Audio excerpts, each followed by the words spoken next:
Out of options, she remembered Sam's knife. He always kept one in his bag when they went camping. If she jumped inside the tent, she'd have a few seconds to find the knife before Sam came tearing through the door. At least, she would be armed, better prepared to fight him off. The footsteps were coming faster, louder, and much closer now. Without thinking, she dove into the tent and zipped up the door. She felt around the inside of Sam's travel bag and found the knife.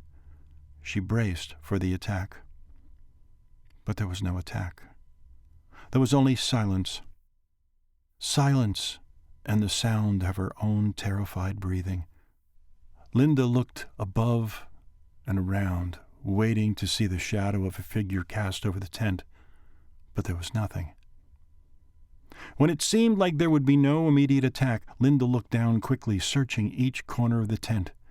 She saw the keys on the floor next to her bag. Quietly, she picked them up and waited, unsure as to where Sam had gone. She began to think that maybe the other campers she had seen in the woods had finally helped her. Maybe she was saved.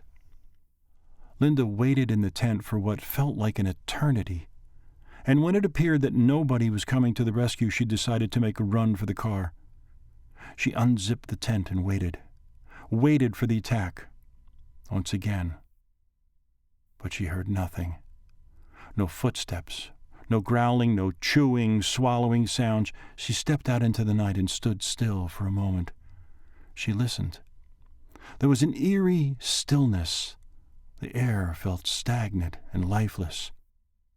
And then, a slight breeze swirled through the trees, the wind seemingly calling her name, imploring her to leave. A few pebbles dug into the ground below her bare feet as she shifted her weight slightly. Satisfied that she was alone, she quickly began walking toward the car. The attack came from the left, and amazingly, she never saw or heard it coming. The force of the hit knocked her completely off balance, and they both fell together, with Linda going back first into the fire pit. She screamed, arching her back and pinching her shoulders as the hot coals immediately burned through her thin blouse and melted her skin. She tried to get up, to roll, to kick, to push him away, but Sam was on top of her. The weight of his body intensified the pain of the scalding hot cinders. As the embers quickly burned her hair completely off and seared her scalp, Sam clawed and bit at her flesh, tearing skin and muscle off her body. He was a wild animal. Linda weakly tried to defend herself, but Sam had already bitten off half her hand and part of her arm. She could only pray that death would come quickly. Amid the smells of flesh and blood and sweat and mucus, Linda now noticed a different smell. The smell of charred skin.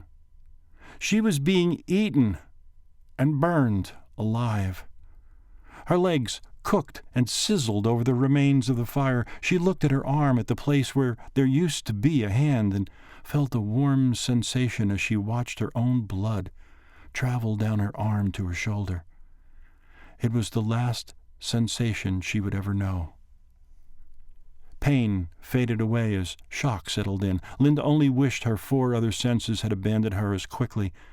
She could still hear the ripping and tearing of flesh, like a cotton shirt being torn to pieces.